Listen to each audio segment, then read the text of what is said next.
मालती एक 45 वर्षीय गृहिणी होती. नवरा संतोष, मुलगी स्पृहा आणि संजोग असे चौकोनी कुटुंब. मालती कुटुंबासाठी जगणारी. संतोष, स्पृहा, संजोग हे तिचे आधारस्तंभ. हेच तिचं जीवन होते. मालती आधी नोकरी करत होती. स्पृहा झाली आणि तिने नोकरी सोडली. इतर बायकांना नोकरीला जाताना पाहून हिचेही मन करायचे बाहेर जाऊन नोकरी करावी. संतोषचे म्हणणे होते, मला पगार चांगला आहे, मुलांकडे लक्ष द्यायचं तेवढं बघ. मनाला नेहमी खंत लागून राहिली, इतकं शिकून घरीच आहे.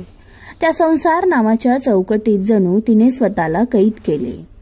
मुले लहान होती तोपर्यंत मालतीचे मन रमून जायचे. आता दोघेही मोठे झाले आणि स्वतःच्या विश्वात रमले. मित्र मैत्रिणी असे त्यांचे जग. संतोषचेही बरेच मित्र होते. तो सुद्धा अधूनमधून पिकनिकला जात असे. मालतीला एकटेपणा नकोसा झाला. एक दिवस ती संतोषला म्हणाली, मी घरी राहून कंटाळते. मी विचार करते आहे काहीतरी काम करावं, स्वतःच्या पायावर उभं राहावं. असेही स्पृहा आणि संजोग स्वतःची काळजी घेऊ शकतात, तर मी घराबाहेर पडू शकते. संतोष म्हणाला, मालती, काय हे नवीन तुझे डोक्यात खूळ आहे? मी काही कमी पडू देतो का तुला? मग कशाला उगाच उठा ठेव? असंही तुझं वय बघ. नोकरी सोडून किती वर्ष उलटले. तुला आता ते काही जमणार नाही. नको करूस धावपळ, निवांत घरी राहा. मालतीला संतोषचा राग आला. रागातच ती म्हणाली, मला जमणार नाही. इतक्या विश्वासाने कसं बोलू शकतो? संतोष, तू माझा नवरा, ह्या नात्याने कमीत कमी मला शाब्दिक आधार देऊ शकतोस. तुझ्या पडत्या काळात मी नेहमी तुला सपोर्ट केला. तुझी नोकरी सुटायच्या मार्गावर होती, तू डिप्रेशनमध्ये होता, तेव्हा मी तुझ्यातला आत्मविश्वास ढळू दिला नाही. आणि आज तू, मला तुझ्या आधाराची गरज आहे तर, असं बोलून तू निघून गेली. संतोषला पाठचे सारे दिवस आठवले. खरंच मालतीमुळे आज तो यशाच्या शिखरावर होता. तो विसरला होता इतक्या वर्षात हे मालतीने पहिल्यांदाच बोलून दाखवले होते. डोळ्यासमोरून भूतकाळ गेला. नोकरी जाणार ह्या भीतीने तो घाबरला होता, डिप्रेस झाला होता. दिवसभर बंद खोलीत राहायचा. एक दिवस मालती मुलांना शाळेत आणायला गेली होती. त्याने अगदी कपाटातून ओढणी बाहेर काढली होती. फासावर गेलो की सगळा त्रास नाहीसा होईल, हा सैतानी विचार डोक्याला पटला. गळ्याभोवती त्याने ओढणी गुंडाळली. तोच बेल वाजले. मालती आली होती. त्याने लगेच ओढणी गळ्यातून काढली आणि जागच्या जागी ठेवली. मालतीने येताना एका काउन्सिलरचा नंबर आणला होता. संतोष निराश होऊन बसला होता. मालती म्हणाली, आपल्याला उद्या ह्यांच्याकडे जायचे आहे. माझ्या मैत्रिणीने नंबर दिला आहे. मला कुठेही जायचे नाही, संतोष चिडक्या स्वरात म्हणाला. मला माहित नाही, मी तुला घेऊन जाणारच, मालती म्हणाली. आधीच बेचैन झालेला संतोष अजून बेचैन झाला. त्याने तिच्या कानाखाली वाजवली. त्याला रागात कळले नाही त्याने काय केले. मालतीला माहित होते संतोष काळजीत आहे. तिने स्वतःवर खूप ताबा ठेवला. एव्हाना संतोषला स्वतःची चूक कळली होती.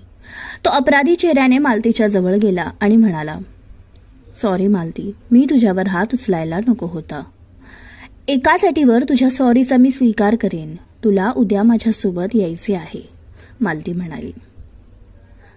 मान्य आहे मला.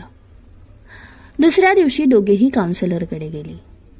मालतीने संतोषचा त्रास सांगितला. त्यांनी त्यांच्या परीने संतोषला ट्रीटमेंट दिली. संतोष काही दिवसातच बरा झाला. मालती सुखावली. संतोषचे भय नाहीसे झाले. पूर्वीप्रमाणे राहू लागला. संसाराची विस्कटलेली घडी मालतीमुळे नीट बसली होती. संतोष म्हणाला, मालती, थँक्यू. आज तुझ्यामुळे पुन्हा पहिल्यासारखे आयुष्य जगतो आहे. नाहीतर. तो थांबला. मालती म्हणाली, नाहीतर काय? संतोष म्हणाला, मी जिवंत नसतो. मी त्या दिवशी आत्महत्या करणार होतो. तितक्यात तू आली. हे ऐकून मालतीच्या पायाखालची जमीन सरकली. मालतीने स्वतःला सावरले. ती संतोष जवळ गेली आणि तिने त्याचा हात स्वतःच्या डोक्यावर ठेवला आणि म्हणाली, तुला माझी शपथ आहे, तू कितीही वाईट परिस्थिती आली तरी आत्महत्येचा विचार करणार नाहीस. संतोष डोळ्यातील अश्रू पुसत म्हणाला, मी वचन देतो. मी असले काही करणार नाही. संतोषची कामावर बढती होत राहिली, पगार वाढला. त्याने छान फ्लॅट घेतला, गाडी घेतली, सर्व स्वप्न पूर्ण केली. लक्ष्मी त्याच्या घरी नेहमी नांदत राहिली. संतोष भानावर आला, मालतीकडे गेला. तिचा हात अलगद हातात घेतला.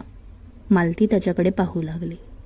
संतोष तिच्या डोळ्यात डोळे घालून बोलू लागला, मालती, मनापासून सॉरी. मी विसरून गेलो होतो की तुलाही अधिकार आहे तुझं वेगळं अस्तित्व निर्माण करायचा. तुलाही अधिकार आहे तुझी स्वप्न पूर्ण करायचा. स्पृहा झाली आणि मी तुला जणू गृहीतच धरले. इतकी शिकलेली तू, नोकरी करणारी, आत्मविश्वासाने भरलेली, ह्या आपल्या संसारात हरवून गेले. मी मात्र मला पगार चांगला आहे ह्या विचारात विसरून गेलो की तू माझी बायको होण्याआधी, मुलांची आई होण्याआधी एक स्वतंत्र व्यक्तिमत्व आहेस. खरंच मालती, सॉरी. तू कर काम, तुला जे हवं ते कर. मी तुझ्या पाठीशी खंबीर उभा आहे. मालतीला भरून आले. तिने संतोषला गच्च मिठी मारली. मालतीने स्वतःचे बुटीक सुरू केले. कामासाठी 2 मुली हाताखाली ठेवल्या.